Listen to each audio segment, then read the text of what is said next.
This is the Horse Radio Network. This is episode 211 of the Dressage Radio Show on the Horse Radio Network, brought to you by Equity.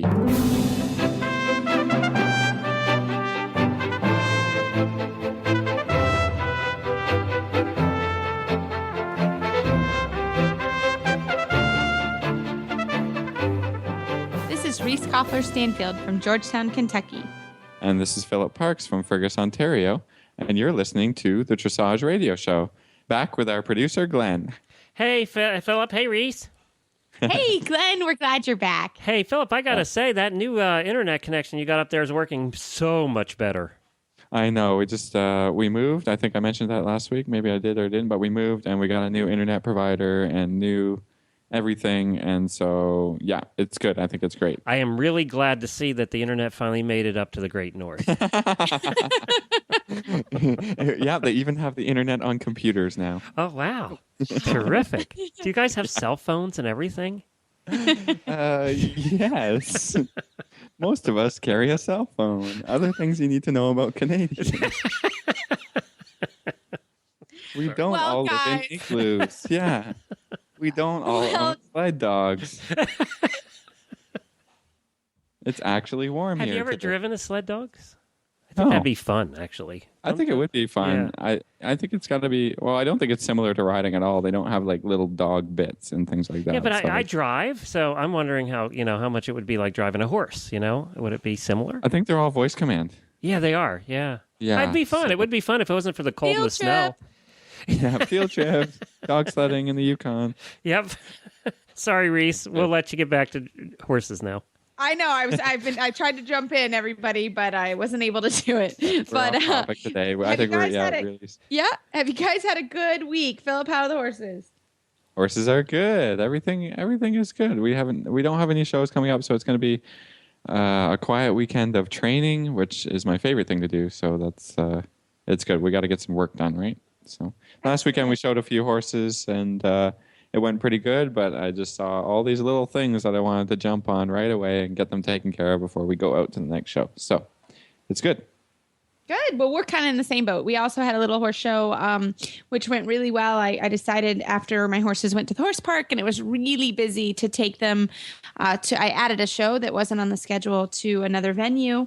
And it went really well, and the babies had a much easier go of things. So, but same thing. We had some little things that I really want to take care of. We have a horse show next weekend, and then we're off for a little while.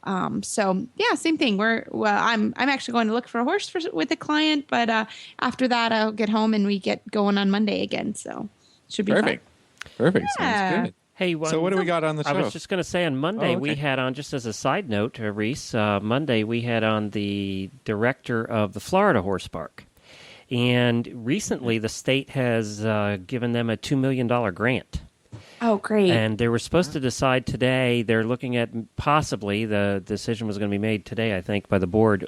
They might be building a big indoor.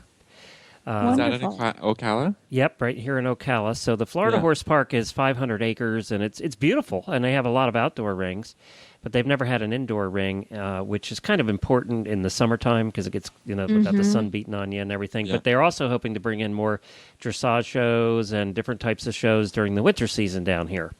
Cool. Because not everybody goes down as far as Wellington. And Reese, you actually have friends right here that do dressage right in the Ocala area, so...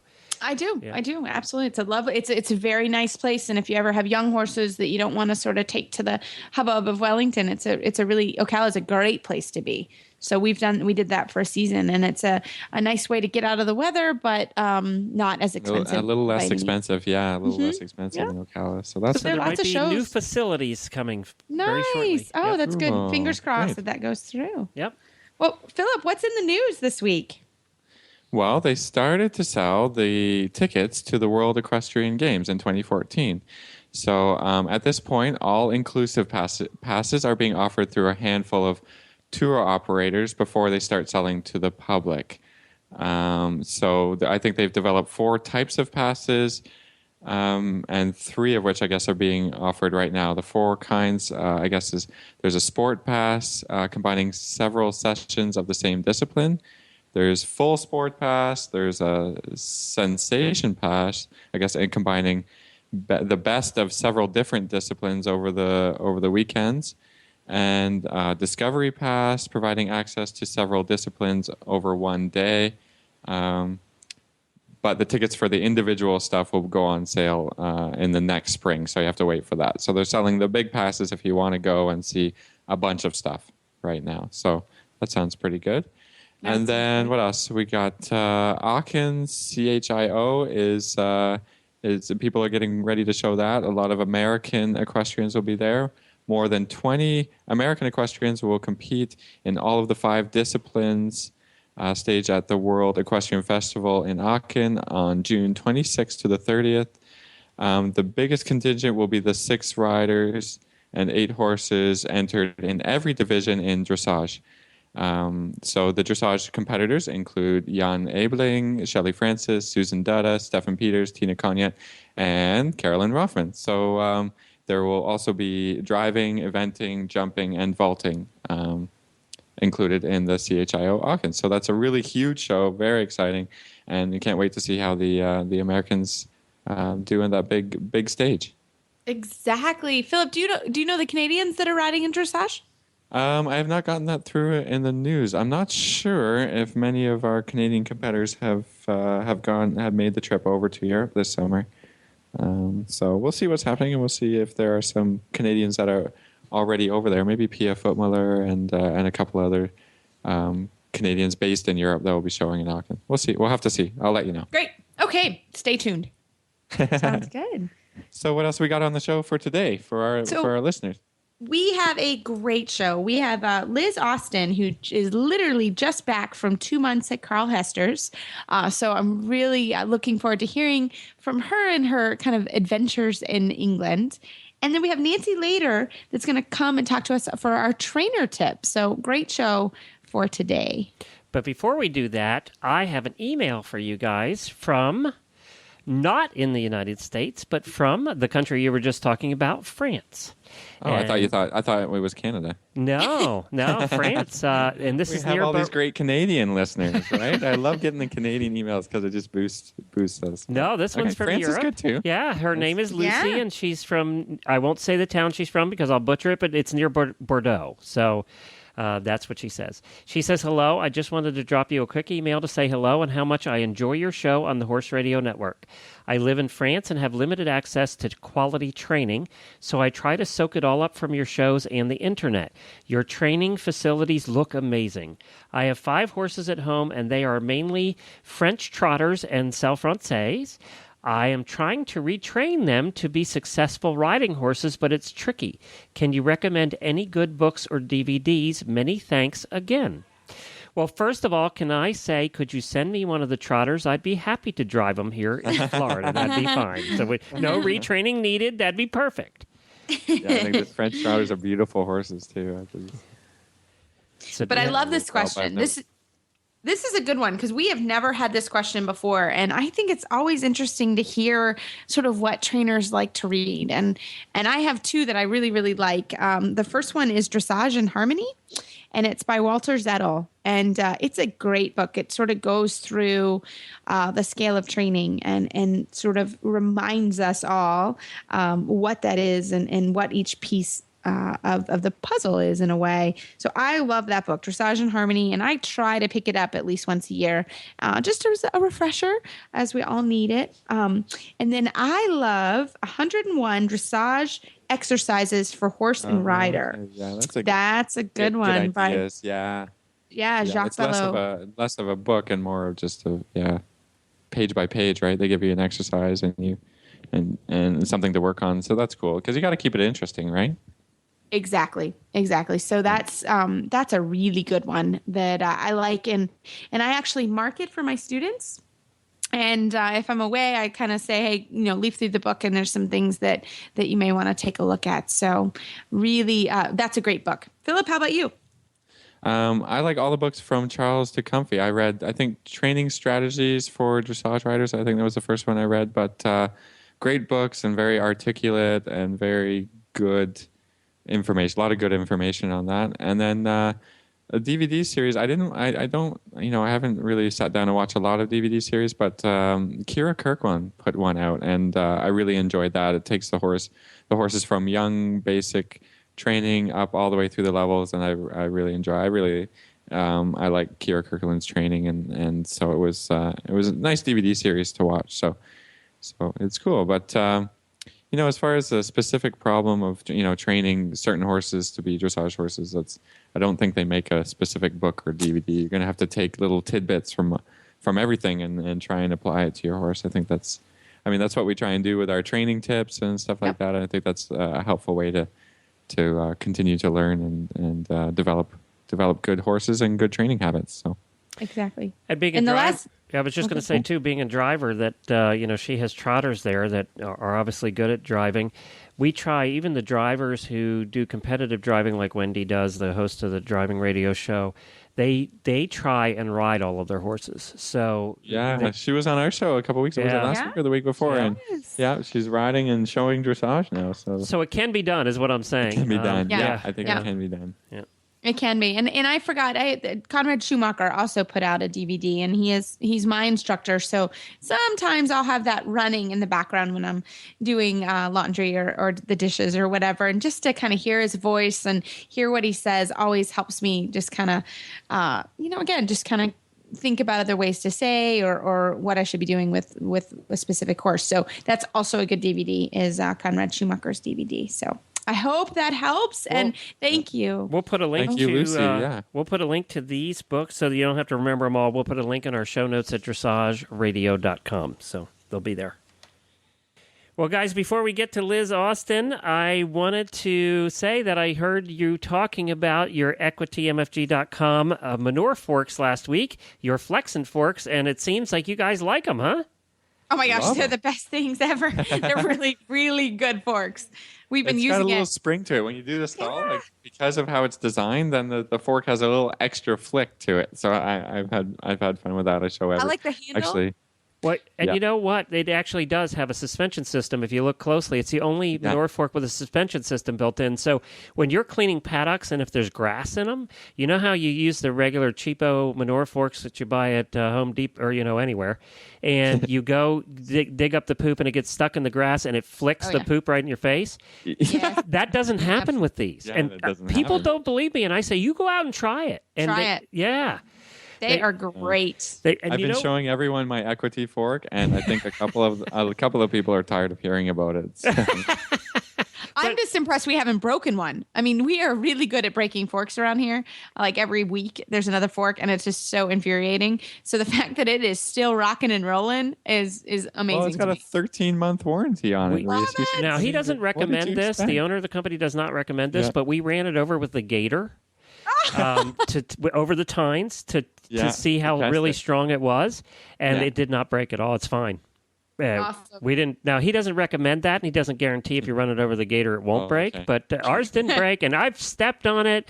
I have done. The horses have stepped on it. We have done everything we can. We've had ours for about 6 months. Now, one of the things I wanted to tell you about, you guys have the Flexin fork. There's also a Shaken fork, which is like the big daddy of the forks, and it has a motor built into it, and it has a trigger on the handle, and it's battery operated. And what it does is it shakes the head of the fork for you. So when you're cleaning a lot of stalls, we tell people if you're cleaning more than 3 stalls a day, get the Shaken fork, because you'll save half the bedding and it'll take you half the time. Literally half the bedding, half the time. Really? I love the Shaken fork. We use it here. Yeah, and it is the best thing. Now, it's not cheap. It's it's a little over $200, I think. But let me tell you what you're going to save in bedding and time. If you pay somebody and you have 12, 15 stalls a day, and it takes them literally half the time and half the bedding, it's worth the money. And you plug it in like you do your phone at night. Really? Yeah, you have to plug in your manure fork. Yep. That's so cool. Yep. Oh, it's great. Well, it's if it's terrific. anything like the ones we have, they're amazing. So it would be worth it. And you can find that at EquityMFG.com. Go buy one and tell them that you heard about it on the Dressage Radio Show. Well, I am very happy to introduce my friend Liz Austin, who just got back from 2 months at Carl Hester's. Liz, how are you doing? I am actually doing quite well. I'm finally readjusted to the time difference, which definitely took me a few days there. I bet. And I saw on Facebook, your mom said that the horses like milk in their tea now. So do you like milk in your tea? Yeah, for sure. Fizzy actually will drink tea, which is pretty funny. The other one, not so much. But Fizzy will drink anything that's in a cup because he thinks that it's something that he should have because he's special. So. Oh, I love it. So Liz, tell us, start telling about your trip and why it was only 2 months. I know our listeners are dying to hear all about it. Yeah, no, so I was a very fortunate recipient of a grant through the Dressage Foundation, and I actually got that in 2011, I guess. But obviously, Carl was quite busy with the Olympics and winning and everything else, so I was more than happy to come a little bit later. So we did end up only going for 2 months, just because one of the horses, the horse that got the grant, is a stallion. And so as a stallion, they can only be out of the country for 59 days. And if they're out of the country for longer than that, on the way home, they have to do the breeding quarantine, which, okay, it stinks because it costs a lot of money, but it also is a little bit silly to, spend 2 months training and then have to have a month or whatever, or however long it is, of your stallion just being in quarantine. And unfortunately for me, I don't live near a quarantine facility. So we just did the 59 days and then ended up coming home and going right back to work, which is great. So.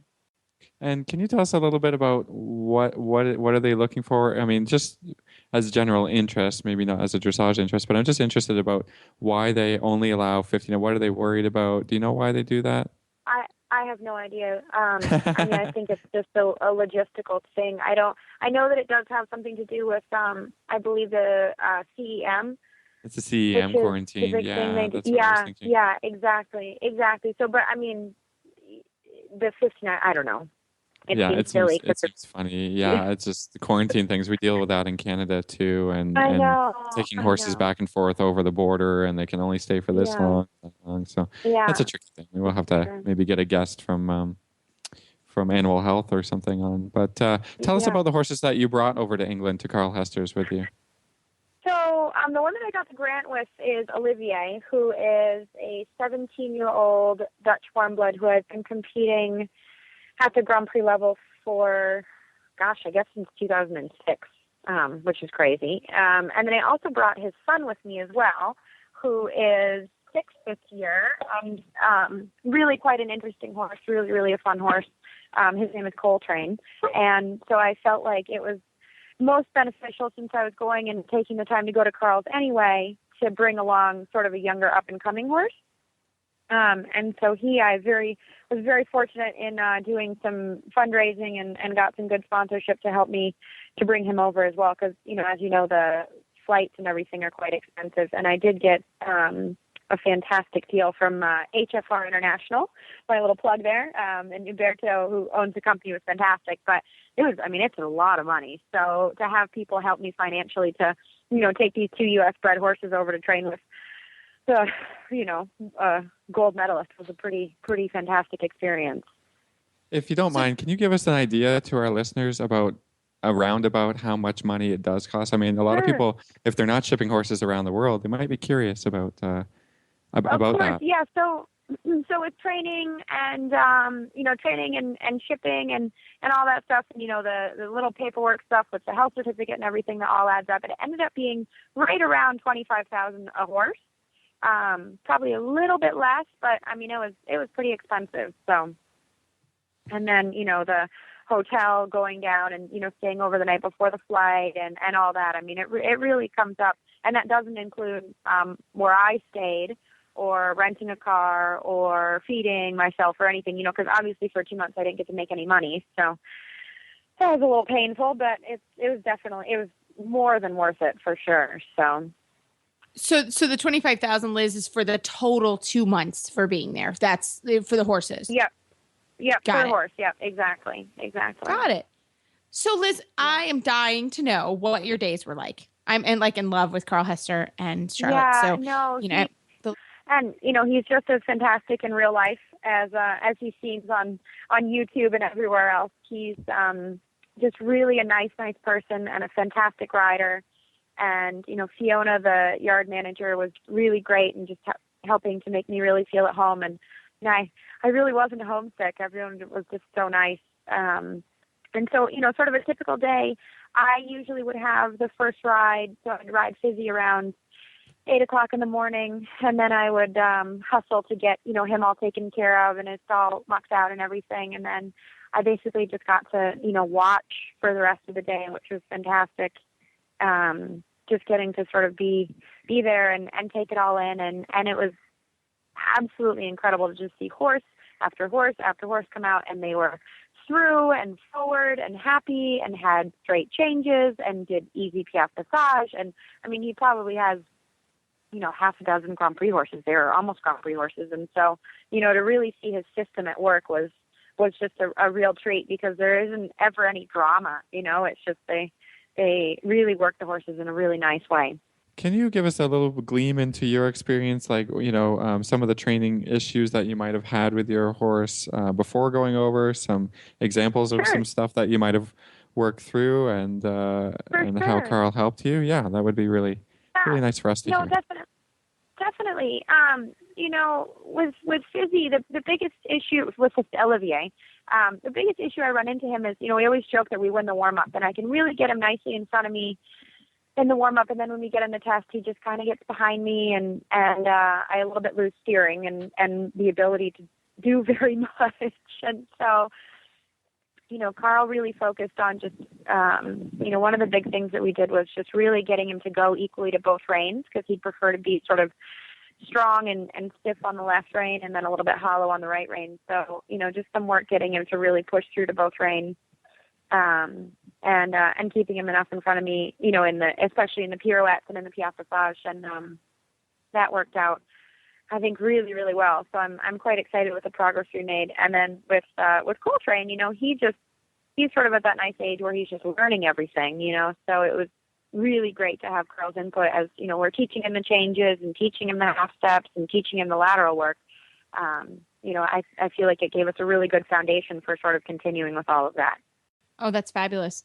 So tell us, what was your favorite exercise that you learned over there on both horses? So I have become a there's a couple. I love posting trot shoulder in now. They really don't do a lot of sitting trot. They, really make the horses swing true first and get them nice and supple in their backs, and then they'll sit. And so posting trot shoulder in both directions, like really like bigger and more forward than most sort of, not to be rude, but most American riders, we don't go as big as the Europeans do, and so just like big forward to the bit, really making them push through. I would say that for sure with both horses was one of my favorite exercises. And then also with Fizzy, I had for sure some issues with the pirouettes and him sort of anticipating. And so a couple of things that Carl does differently is he had an exercise where he'd have me, half pass, let's say to the center line, and then go straight up the center line and shoulder in, and then do a half pirouette immediately out in half pass. So the pirouette wasn't the be-all and end-all. The movements before and after were also there, so it allowed me to keep riding sort of past the end of the movement, if that makes sense, and really helps him to stop anticipating where things were going to come and happen. Well, that sounds really, really cool, and just incorporating things into your own system and learning all the time. I think that's really, really nice part that you can, you have a Grand Prix horse that's been doing Grand Prix for a while, but he can continue to learn, and you keep training, and I think that's really fun.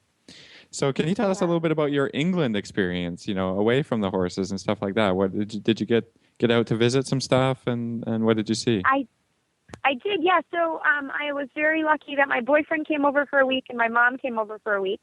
So with the boyfriend, we did more, touristy stuff where we went and saw a local, medieval castle, and we went to, there's this cool place called the International Birds of Prey Center. So we went and saw a bunch of the different hawks and kestrels and all that. And I think they had a bunch of owls, just like fun animal adventure. And then we went to the Cotswolds, which I guess is really famous. It was lovely.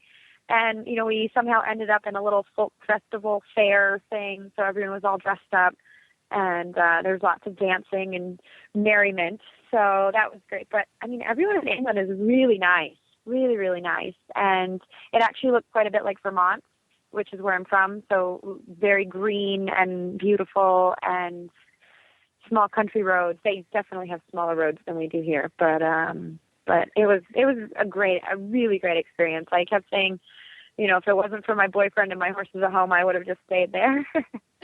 No, it looked like it. And I followed your trip on Facebook, so I was always so jealous. Sure. I was always watching what you were doing. I was like, oh, she's having so much fun. So Liz, one of the things that we were, we've read on Carl, and we've actually talked about some of his training tips on the show before, but he does a lot of work outside the arena, doesn't he? Yep. So I actually got to, without naming any names, I got to hack out some of his more famous horses, which was really cool. And, they go out on Wednesdays and Saturdays for a good solid hour. And they go out and hack along the roads, and they go up the hills and down the hills and past the sheep and past the, big tractors and blowing laundry. And I mean, those things are troopers. And, perhaps, the group that's there maybe is more seasoned, and I didn't see all the bumps along the way. But I mean, I took a 5-year-old out, and he was fantastic. It's really great how they're really treated as horses, and, they get turnout, and he's got a group that go out overnight. And together, which is unheard of, and everyone's happy, and they get to interact a lot with sort of things outside of the dressage arena, which makes them very well rounded as horses. So.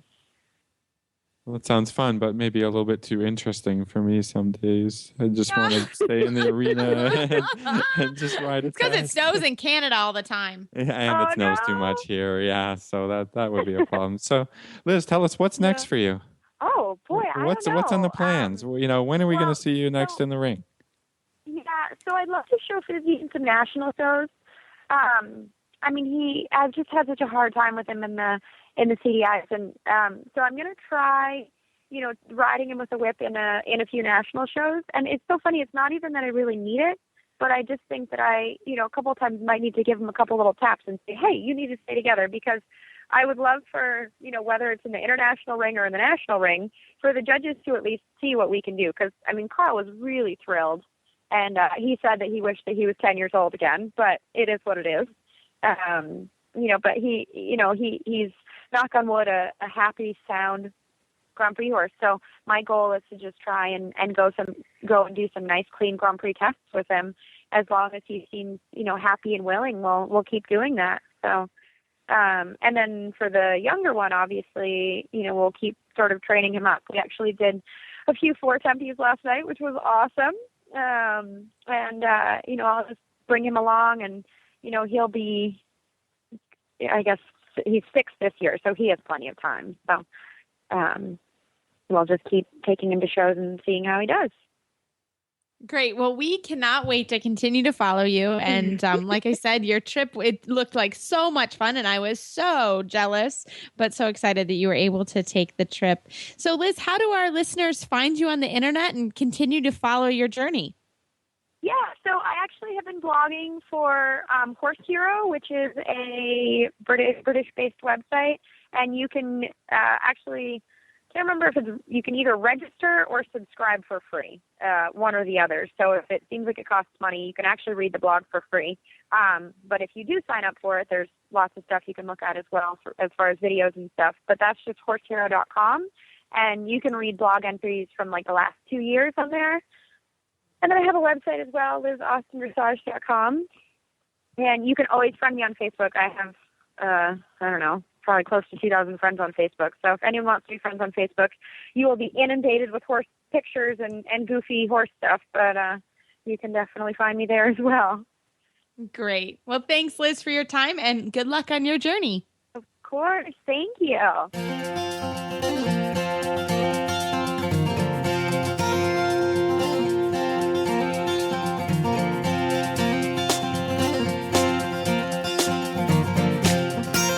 Jen here, host of the Horse Tip Daily Show on the Horse Radio Network. The way consumers interact with the brands they have trusted for years and those they are about to fall in love with for the first time is becoming more and more mobile, literally, and will continue to do so for the foreseeable future.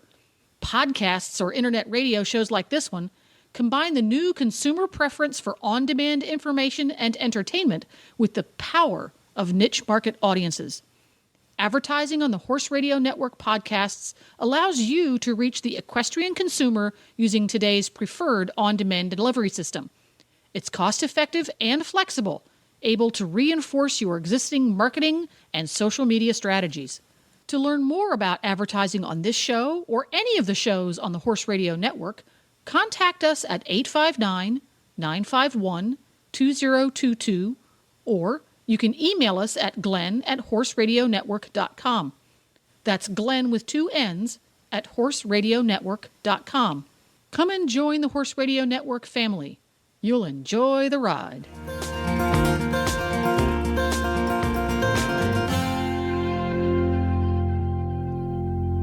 Well, this week's trainer tip comes from Nancy Lader, FEI trainer, who lives in New England and also in Wellington, Florida. Well, Nancy, thanks so much for coming this evening on to the Dressage Radio Show. We're excited to have you. Excited to be here. So tell us your weekly trainer tip for us all. Well, I thought we would talk a little bit about positive aids versus defending aids. I think that that's one of the things that people sometimes get confused when their horse makes a mistake and they're not sure what to do and what's the most important thing, and everything becomes, kind of a downhill slide from there. So I encourage my students to think more about the positive way to ask for that transition or leg yield or shoulder in, whatever they're working on. What is the positive way to ask for it? And instead of telling the horse, no, don't do that, tell them to do this instead. So we have, in general, some very basic things that we do to communicate with the horses from training level up. We build on those things. And I always like that my horses are following the inside rein, that they wait a little bit on the outside rein, that they move forward and away from the legs. And then we put those things together to create different movements. But it's very easy for all of a sudden somebody, even with the most positive intentions, that the horse will get confused about what to do. So when we end up in those places, it's very important to think, how can I communicate to my horse what do I want him to do, instead and let that take over for what I don't want him to do. Because when we think more and more about the positive, then sometimes those negative things, those bad habits, those bad things, they start to disappear. So I think one of the biggest mistakes we find with these moving up levels, training level to first level, and we want to make a lengthening in the trot, and we don't want our horses to canter, for instance. Yeah, I think that's a common one. Yeah, that's a good one. Yeah, we've all had that happen. And how many times do you want to just say, no, don't canter? It's so easy to just jump on that. And what is the essence of the movement? We want the horse to think that it's okay to go forward. So we have to let them make that mistake sometimes. We have to break out of the limitations of what we've been working on all that time, this working trot, and now all of a sudden we want to grow it to a lengthening. And sometimes the horse is going to make mistakes. They're going to lose their balance, and they might break to canter. And for me, that is not the worst mistake ever. The worst mistake is that they don't listen to your leg and that they don't try to change. And then we develop what is that change into a lengthening over several days and weeks and months. It might not happen all at the same time in the same lesson. So we have to think about growing it. And if you go across the diagonal and you put your legs on and you ask your horse to make a lengthening and they break to the canter, I would try not to tell them first with the reins, don't do that. I would still encourage them to be going forward, encouraging them to stretch their stride, and then within that forwardness, bring them calmly back to trot, and then back, encourage that bigger trot again within a couple of steps. And that, of course, depends a little bit on your own balance and your capabilities to communicate those things in a short period of time. And if you feel like you're losing your balance, then you might wait until the next diagonal to encourage that lengthening again. Bring them back to the trot and organize the rhythm, get your balance back, and then go again. But always think about, did the horse make a mistake? Of course, not on purpose. So how can we teach them in a positive way? Yes, I wanted you to go forward, but I wanted the steps longer, not to go to the canter, and keep riding on the forward way, even if they get to the canter. The next time you're going to think, okay, that's my limit. Maybe I can't go into a bigger trot than that, on that diagonal, but make sure that the forward is the first thing, the positive, that the horse gets that point step by step. That's a very good example, Nancy, of positive riding. I think that's really handy to not correct too fast or just to jump all over the horse. Are there any other examples, for our listeners of how to ride maybe a leg yield in a positive way when the horse makes mistakes? I love that. I love the shoulder in and the leg yield. It's the same thing. We start to add that idea of going sideways as well as going forward from our legs. That's a new concept for the horses. The first thing we teach them is that they go forward from the leg, and then the next one is that we block just a little bit in front and encourage them to go sideways from the leg. And it's very easy for the horses to lose a little bit their balance or to try to go forward at that time that you're asking them to go sideways. And people might use a descending aid for too long and start to hold the horse up in front. And then all of a sudden we have this domino effect of the horse not being anymore in self-carriage, embraced a little bit against the rider's hand. Then the rider has to brace themselves to keep their balance and their position. And all of a sudden, what was starting out as this nice, sideways leg yielding movement turns into this blocked holding, no more rhythm in the gait kind of a thing. So what I like to think about is the same thing. What are the positive aids for the leg yield? In the leg yield, you want to have each step very slightly forward and very slightly sideways with the horse. If we're going, for instance, from the center line to the wall, we want the horse to be parallel to the wall with a very slight positioning around the inside leg. So we're moving away from the flexion. The positive aids are going to be away from this. We're moving from the left to the right. We're moving away from the left leg toward the right rein, toward the wall on the right. Everything must be an aid and a relaxing of the aid. At any time that the horse loses their balance, we must make a half halt, a little weight, and then, of course, relax. Make sure that the horse is back in balance, and then start again with the left leg aid. At any time when we're teaching these things, and then again when we get to the show ring, we find that we are doing more and the horse starts to carry themselves less. That's defending aids. And you are defending that the horse might fall too quickly, or you're defending, holding them on the inside rein so they don't go too quickly.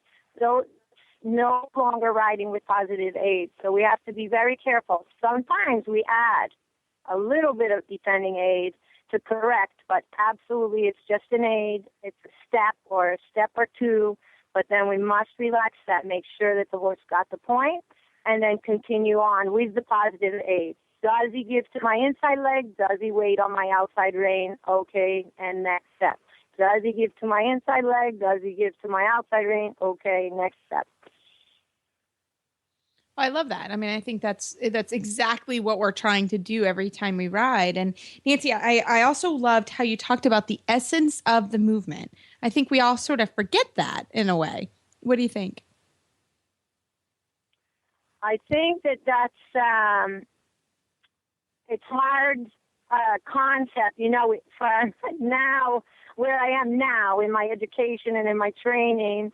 And when I think back, and I was really trying to learn so many things, it was kind of a hard concept to grasp. But I think the more that you think about each, let yourself be peaceful with each level and each movement that you're learning, and learn exactly like that. Learn what is the essence of the aid, what is the essence of the movement, what are we trying to accomplish, because it's so easy to start thinking that the frame is the most important thing, that having the fancy front legs is the most important, but in dressage, I think balance is the most important thing. And why do we want to have the right frame? We want to have the right frame because it makes it easier for us to convey through the horse, that balance, for us to be in balance with each other.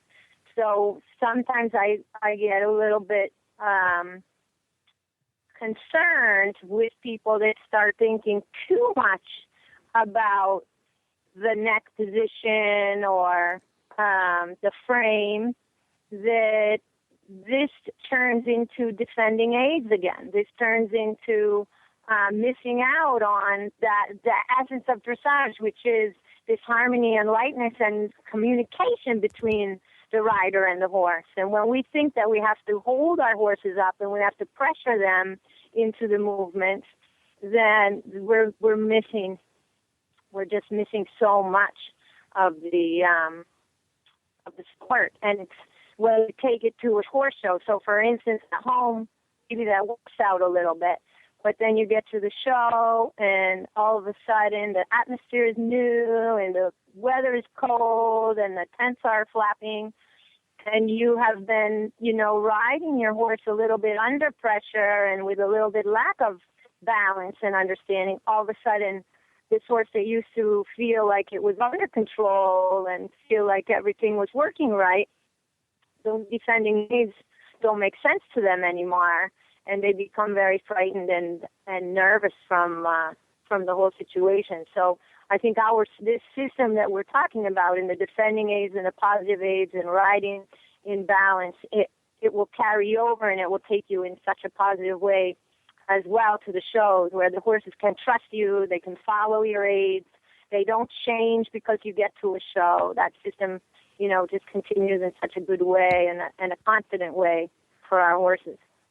I think many times you see riders that maybe they're being introduced themselves to a new movement on maybe a green horse that they're working on training, and problems arise because the rider doesn't know it that well, and then they get into kind of trying to force the horse to maybe like leg yield, move sideways, or kind of force them to do a lengthening, for instance, like we talked about, and then you kind of forget that the horse has to kind of enjoy it and learn it as well. So it can be a very frustrating situation that you kind of have to step back from sometimes and just rethink it, right, and not try and overdo it or force it, and just remember that the horse has to want to do what you're asking, and you have to be clear but not overly strong. Is that the idea? Positivity. 100%. And I think that in each week of training with my horses, I think some of the days might actually be spent more on some of those mental aspects without looking so much for the expressiveness and even learning, newer movements or moving them along in their training. But maybe 2 days a week will just be spent on those mental aspects. When I do this is what I expect from you. When I use a little more inside rein, this is what I want. When I, put my legs on, this is what I expect. And of course, depending on the level of your horse, what you expect back, as feedback is going to be a little bit more advanced as the horses become advanced. But even our Grand Prix horses need to be reminded every once in a while, that when you make a half halt, that does not mean take a hold of my reins and go running off. We warm up our Grand Prix horses just the same as we would warm up our younger horses. And that warm-up includes a little bit of those tuning aids and reminders, when I do this is what I expect. And every ride, if you find all of a sudden that something isn't working, you have a chance to just absolutely take a step back. There's so many factors that can come into it, whether it's physical or something stressful or some outside influence that the horse isn't able to concentrate. But when we get on our horses every day, we want them, when we get off, to be a little bit better. And it's so easy to, let something interfere and that we react too quickly, or we don't have that patience to find out, hey, what's going on here? You're misunderstanding me. Take that couple minutes and explain it again. Thoroughly break it down for them, because horses don't always read everything exactly how we do. And sometimes if we made an aid a little too sharp or a little bit too strong or a little bit too long, we might get a reaction from the horse that we didn't anticipate or something that we didn't like. But I think we need to be strict and we need to be, organized, but we also need to be compassionate that we can make mistakes or, ride out of rhythm or, without the correct feel. And let's be compassionate with our horses and give them another chance, explain it again, build them up slowly. And exactly like you said, take a step back and say, okay, let's analyze this. Why didn't it work exactly at that moment?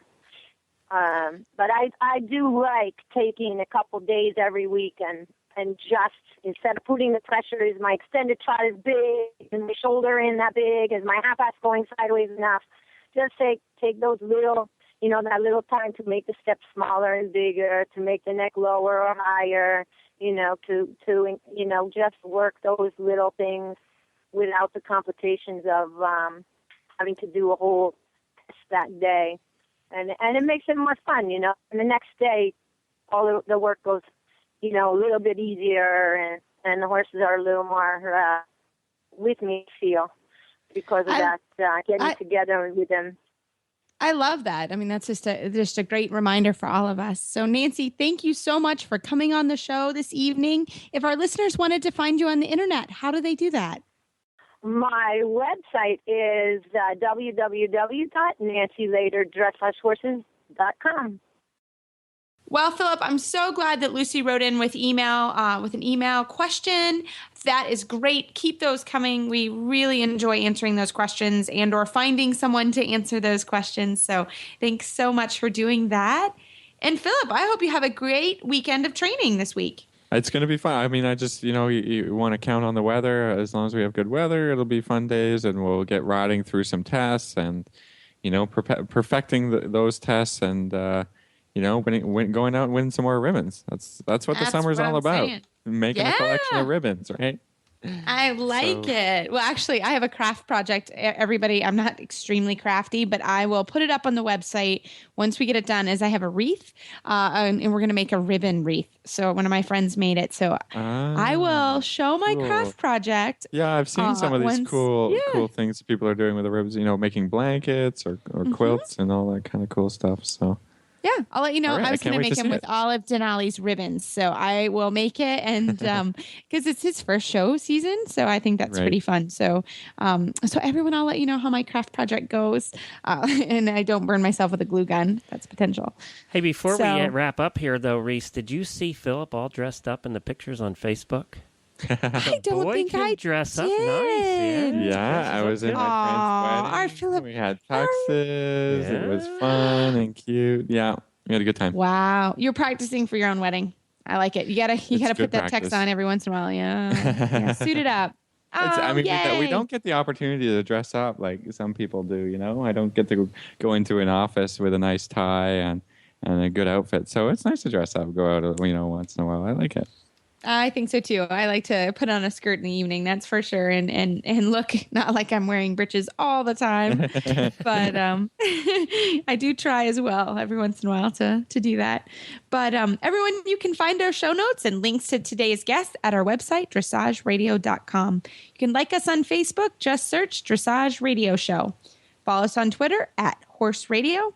My website is maplecrestfarmky.com, and my email is reese@horseradionetwork.com.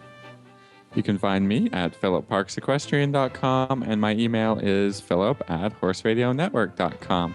I'd like to thank our sponsors with their great fork, Equity, and don't forget to check out all the other great shows on the Horse Radio Network at horseradionetwork.com.